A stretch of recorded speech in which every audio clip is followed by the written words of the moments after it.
Good evening, good evening. What's going on, everyone? Welcome to another Pro Wrestling Talk video brought to you by Blitzball Champ Gaming here on the U to the Tube. I'm your host, Blitzball Champ Jason Ingram. So, New Japan Pro Wrestling Sakura Genesis 2023 is in the books. I got the chance to watch it earlier this afternoon in its entirety, so wanted to get on here and give my review and thoughts on said pay-per-view. Well, technically wasn't a pay-per-view, but big New Japan show. But before we get started, be sure to check out the link in the description for Game Beauty for an awesome lineup of video game themed makeup and cosmetic products. And if you see something you like and want to make a purchase, be sure to use the promo code BlitzballChamp and you can get 10% off of your order. So, nice little discount there. So yeah, be sure to use that if you want to make a purchase. Alrighty. New Japan Pro Wrestling Sakura Genesis 2023 took place at the Ryugoku Sumo Hall in Tokyo, Japan, Saturday, April 8th. Overall, solid show. Very solid show. And we had two title changes throughout this whole show. One was a surprise, one not so much a surprise, but let's go through the card. Okay, starting out, the first match was the Shinnichi Champion Grand Prix Celebration 6-man tag match, where the two teams were pretty much random. We didn't know who the competitors were going to be until they made their entrance. So, the competitors ended up being, on one team, you had El Desperado, and Hiroshi Tanahashi. And on the other team was Toru Yano, the Great Okan, and Minoru Suzuki. And man, was this a wild match. I mean, Great Okan and Minoru Suzuki can't stand Toru Yano. And, Hiroshi Tanahashi, who Toru Yano has teamed up with quite a bit, was on the opposing team. So, I bet you can imagine that even before the bell rang, that this was going to be a lot of, shenanigans and dissension and arguing back and forth. And sure enough, there was a lot of arguing back and forth between Minoru Suzuki and Great Okan. There was some dissension between Yo and El Desperado. And honestly, it was really hard to say how this match was going to go. I mean, they eventually got going, but there was just a lot of back and forth just among teammates. And it took a while before Toru Yano finally got the courage to get in the ring and actually wrestle. But, yeah, with this being the type of match with the type of teams that we had, I could definitely see why there was a lot of chaos and dissension and a lot of arguing and bickering amongst the teams. But despite all that, they eventually wrestled, did their thing. It was pretty good, just very wacky. But surprisingly, Toru Yano got the pin on Hiroshi Tanahashi. Yeah. He actually got the pin on him, rolled him up with the schoolboy, got the 1, 2, 3, while, of course, Great Okan and Minoru Suzuki were still beating each other up outside the ring. But yeah, Toru Yano actually got the pin for his team, pinning Tanahashi. His good friend and partner. So, what a finish. That's all I could really say. I mean, like I said, the team was pretty much randomized on both sides, so you saw what we got. That's all I can really say. But quite a wacky first match. Okay, next up, we had another six-man tag. We had United Empire's Jeff Cobb, Aaron Henare, and Francesco Akira taking on House of Torture's Evil, Sho, and Yujiro Takahashi. Match wasn't too long. Thankfully, of course, Dick Togo tried to interfere, of course, with the Garrick and everything, and Sho tried to make use of the wrench, but in very impressive fashion, United Empire stayed strong throughout this match, and quite a finish for Mr. Jeff Cobb, hitting Sho with a Tour of the Islands with Dick Togo on his back. Got the pin, the 1, 2, 3. So it was a pretty impressive sequence there. Had Dick Togo on his back and hit a Tour of the Islands on Sho. It was crazy. It was really, really crazy. But Jeff Cobb picks up the victory for United Empire, and I thought it was funny afterwards. He got on the mic, on Kevin Kelly's mic, and was like, that's how you get rid of evil. That's how you get rid of evil. So I thought that was a pretty funny sequence. And also, Francesco Akira accepted the challenge that was made a while ago from Kushida and Kevin Knight for a shot at the IWGP Junior Heavyweight Tag Team Championships that both TJP and Francesco Akira currently hold. So we got that to look forward to in a future show.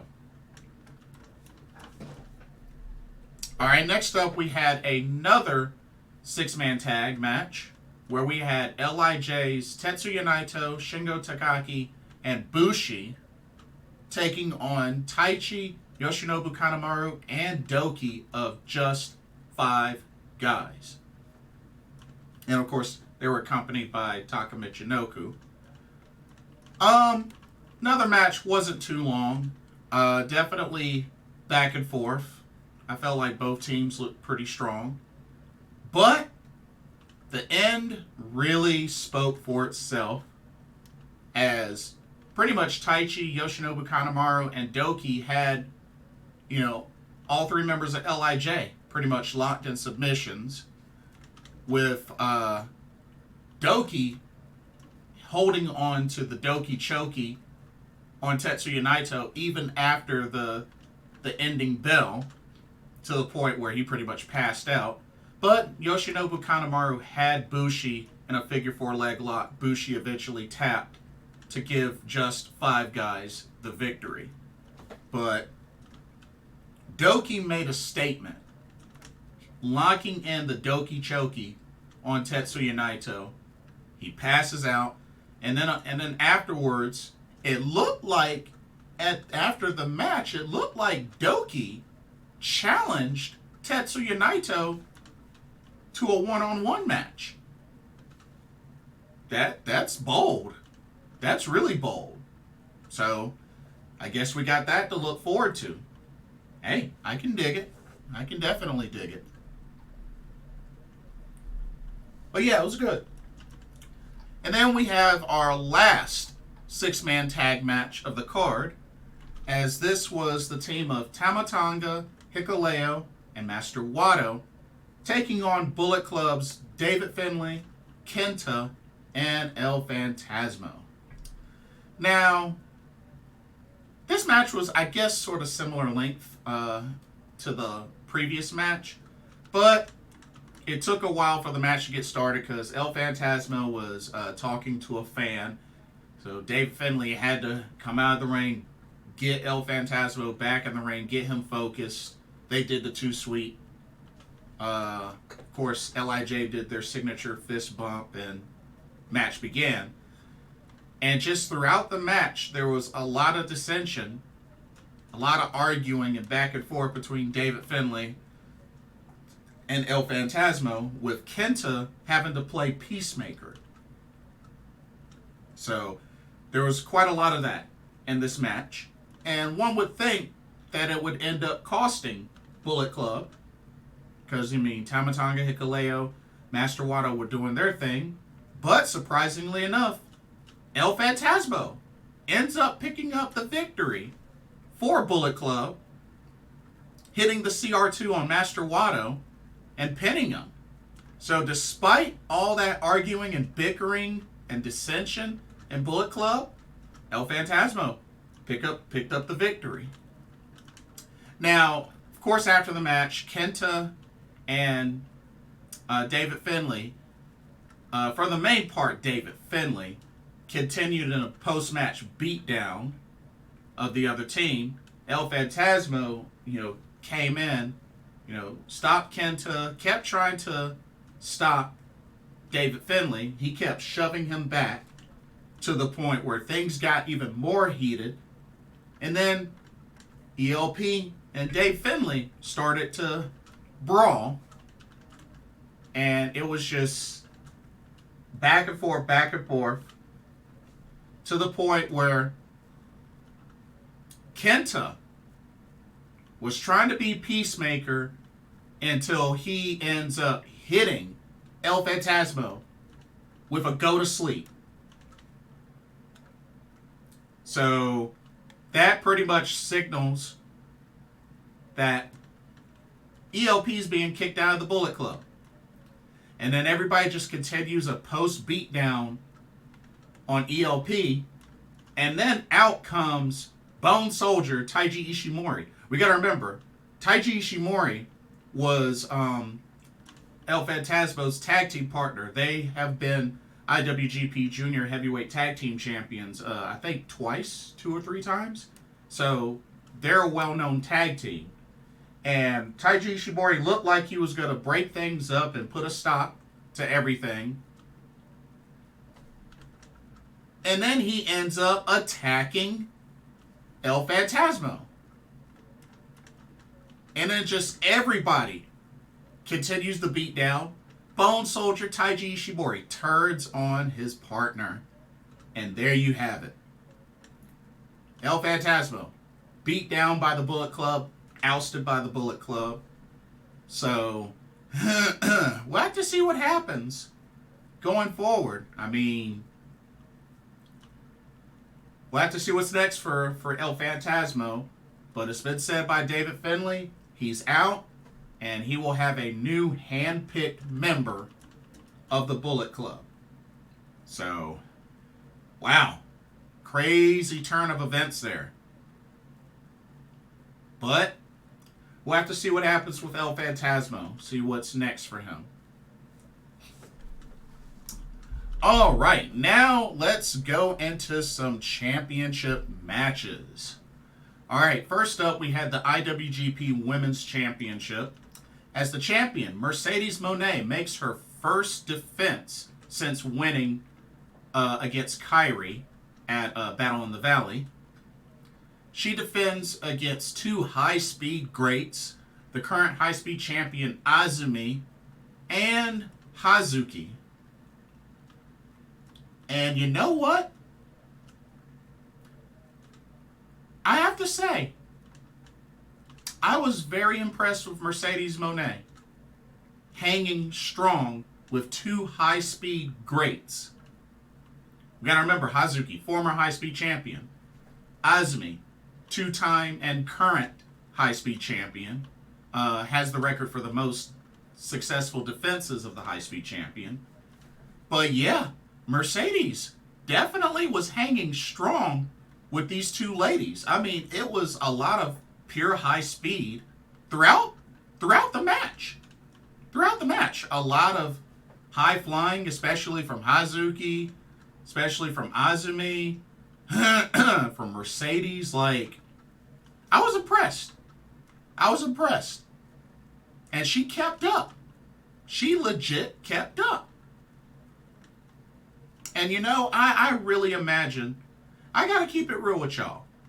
Folks can say what they want about Mercedes. I mean, I know a lot of folks may say she can't hang with the Joshis, but y'all gotta remember, she does have experience. I mean, she's went up against Asuka.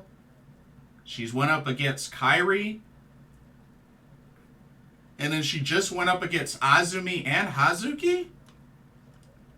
she is showing that she can hang. She's even trained with different Joshis even before her debut. So I don't know, y'all. I think Mercedes is having the time of her life right now, competing in Japan with some top tier talent. And she is showing that she can hang.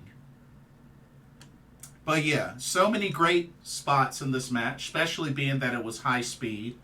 A lot of different pin attempts, especially from Azumi, with the multiple Azumi sushis. I thought the Torbolino that she hit on both Hazuki and Mercedes Moné, kind of like transition-wise, into numero uno, I thought was very impressive. But I have to say, Mercedes Moné ends up escaping with a successful defense as she hit Azumi with the moneymaker and pins her 1, 2, 3. And Mercedes Moné successfully defends the IWGP Women's Championship for the first time. So, with that in the books, Mayu Iwatani comes out. They have a face-to-face moment. And pretty much, Mercedes accepts the challenge and then slaps her in the face. So we know now we're going to get Mercedes Moné versus Mayu Iwatani, the CEO of New Japan Pro Wrestling versus the Icon of Stardom, on April 23rd at All-Star Grand Queendom, which will be Mercedes' first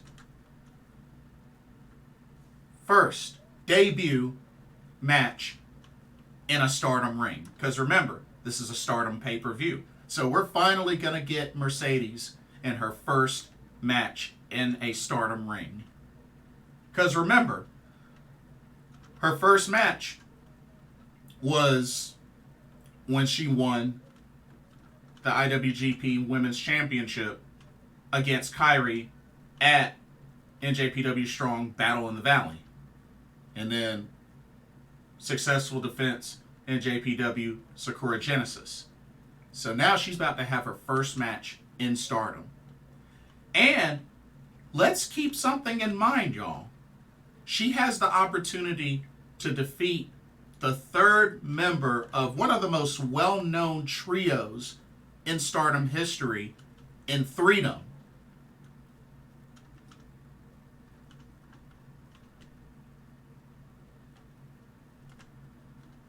Because remember, she has gone up against Kairi. She's beat Kairi already.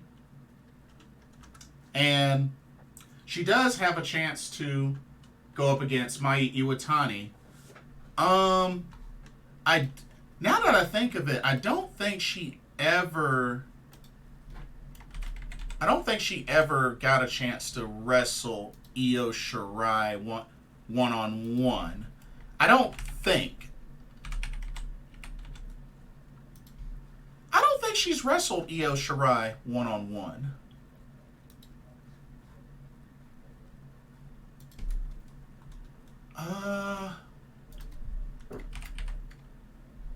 Let me check right quick.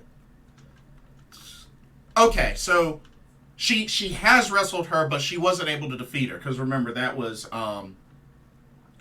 Great American Bash. So she's beaten one member of Threedom in Kairi. So she has a chance to beat another member in Mayu Iwatani. She was never able to defeat Io Shirai, but she's only faced her once. But we have to also keep in mind that Sasha has already beaten Asuka once before. She's beaten Kairi. And now she has a chance to defeat Mayu Iwatani. And then she just beat Azumi and Hazuki in a triple threat. So, you gotta admit, she's been taking on some big name Joshis and winning. So you best believe Mercedes, she's having the time of her life right now.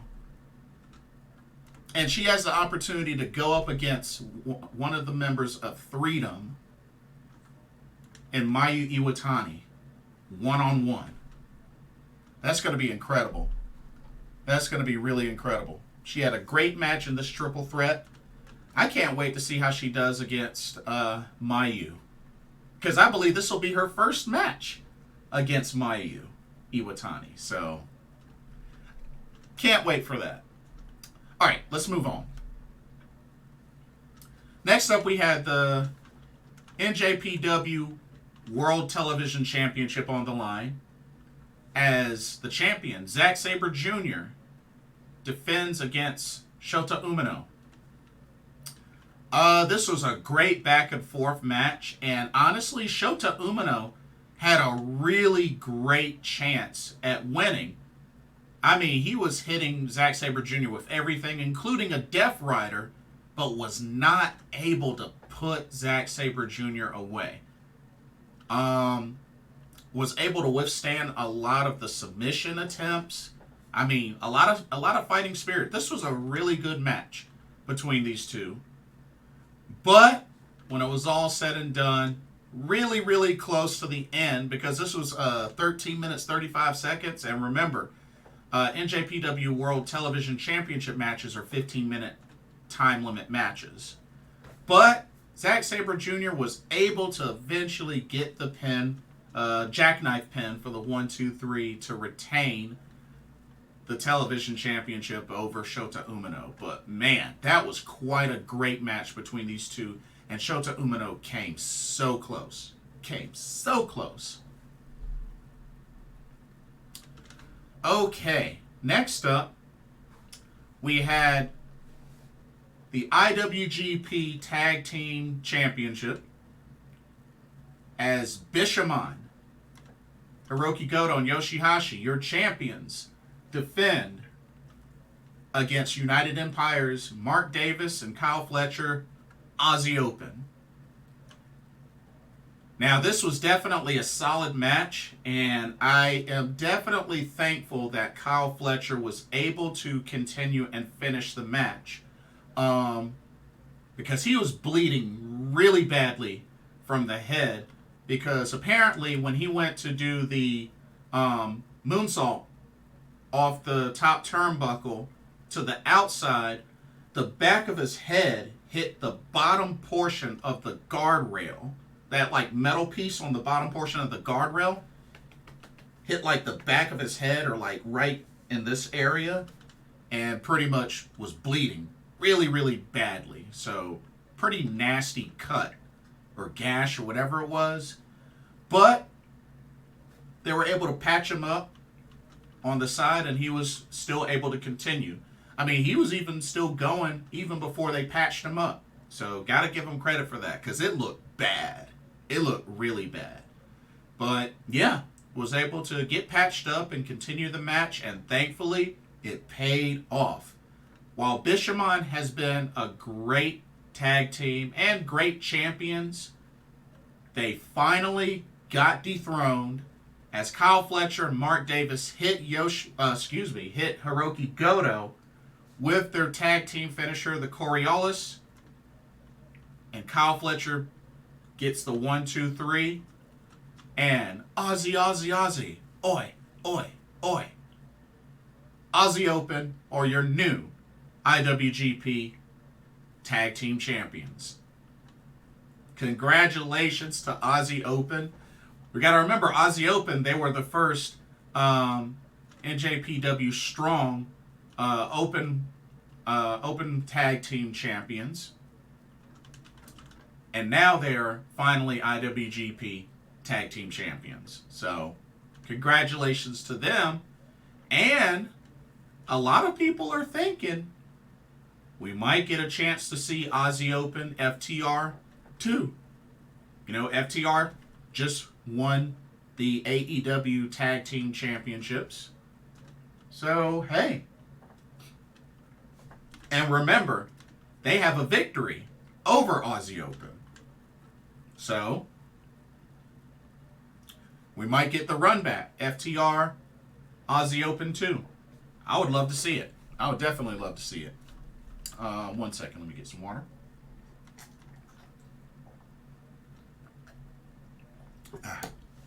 Okay.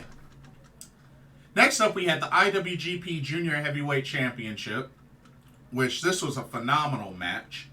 The champion, LIJ's Hiromu Takahashi, defending against Robbie Eagles.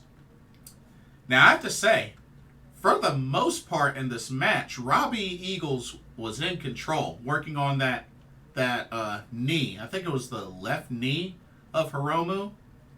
And I tell you, he was working on it like pretty much all match. And I tell you, Hiromu Takahashi showed a lot of fighting spirit because he got locked into so many submissions on that knee, including the Ron Miller special, but was able to withstand the pain and continue on. And these two they tore the house down. They tore the house down. And, you know, TMDK were out there for support, especially Zack Sabre Jr. But Robbie Eagles just couldn't quite get the job done. It was close. It was really, really close. But Hiromu Takahashi was able to finally put him away with a time bomb 2, pin him for the 1, 2, 3.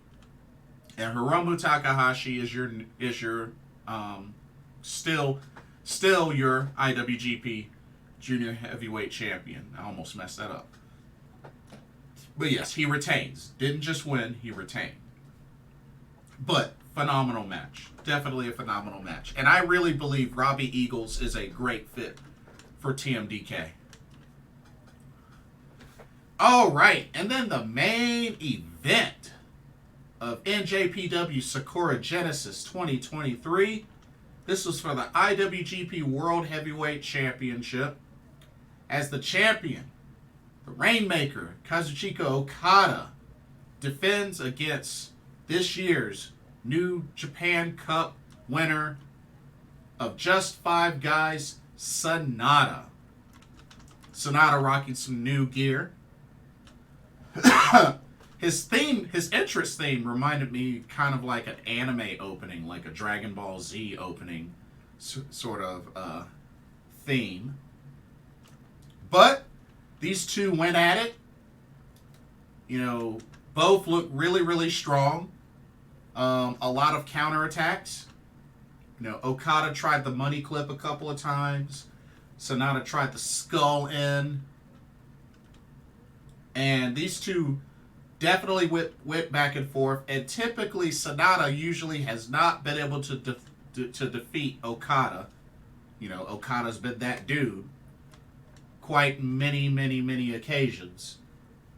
But this time, it was different, ladies and gentlemen. This time it was different. Sonata hit Okada with a deadfall out of nowhere. Covers him for the 1, 2, 3. And he has finally done it, ladies and gentlemen. Sonata is your new IWGP World Heavyweight Champion for the first time in his career. He has finally done it. Finally done it. What a match. What a main event. He puts away Okada. Went through the whole path of winning the New Japan Cup 2023. And then defeats Okada at Sakura Genesis in the main event. Your new IWGP World Heavyweight Champion. And I have to say, I look forward to seeing how good of a run he gets. Interesting thing is, Hiromu Takahashi, after the match came out And he pretty much laid out a challenge to Sanada for the IWGP World Heavyweight Championship. So Hiromu wants that title. But at the same time, Yoshinobu Kanemaru challenged Hiromu for a shot at the IWGP Junior Heavyweight Championship that he still currently holds. So, quite an ending, and, quite a celebration for Sanada, especially in the back. But ever since, he joined just 5 guys, and look at him now. He's the IWGP World Heavyweight Champion. I can't wait to see how good of a run Sanada has. He's definitely earned it, and I hope he gets a good run. I really do. And honestly, I hope Okada doesn't get that belt back anytime soon, or for a long time. You know what I mean? I don't think he needs that belt again for a while. I'm just saying. But anyway, that wraps up NJPW Sakura Genesis 2023. Great show. Great matches. 2 title changes. So, Aussie Open, your new IWGP Tag Team Champions. Sanada, your new IWGP World Heavyweight Champion. So, really good stuff. And they also announced the G1 Climax. G1 Climax 33. So they announced the dates for that. So the dates are July 15th through August the 13th. So the opening day will be July 15th, and the final will be August 13th. So just to break down the specific dates. So nights 1 and 2 will be on July 15th and the 16th. Night 3 on the 18th. Night 4 on the 19th. Night 5 on the 21st. Night 6 on the 23rd. Night 7 and 8 are on the 25th and 26th. Night 9 is on the 27th. Night 10 on the 30th. Okay, that's for July. Then we go into August. Night 11, August 1st. And then night 12, the 2nd. Nights 13 and 14th on the 5th and 6th. Night 15 on the 8th. Night 16 on the 9th. Night 17 on the 10th. And then the final 2 nights, 18 and 19, will be on August 12th and 13th. So, a nice little summer tournament there. But yeah, G1 Climax 33. And we'll just have to wait and see who the competitors will be. They haven't made any announcements on the competitors yet. But, got a lot to look forward to. So, I think it'll be great. Okay, before we go, let me do just one more quick run through of the upcoming schedule. So next weekend, we actually got the 2 NJPW Strong shows in the U.S. We got Capital Collision on April 15th in Washington, D.C., and then Collision in Philadelphia on the 16th in Philadelphia, Pennsylvania. Then the road to Wrestling Dontaku starts April 20th. And then that will run all the way through to May 1st. So April 20th to May 1st is the road to Wrestling Dontaku. The Hiroki Goto 20th anniversary event is April 22nd. And then Wrestling Satsuma no Kuni is on the April 29th. Okay. And then Wrestling Dantaku 2023, that'll be on May 3rd. And then you got the Best of Super Juniors tournament that runs from May 12th to May 28th. You got NJPW Strong Resurgence, May 21st.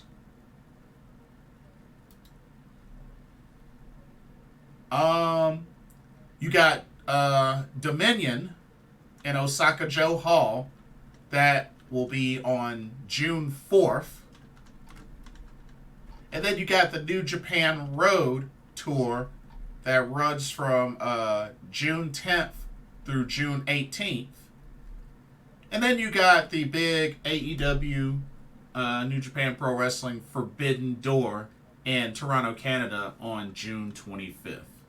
So, those are your upcoming events of New Japan Pro Wrestling. So, quite a lot to look forward to.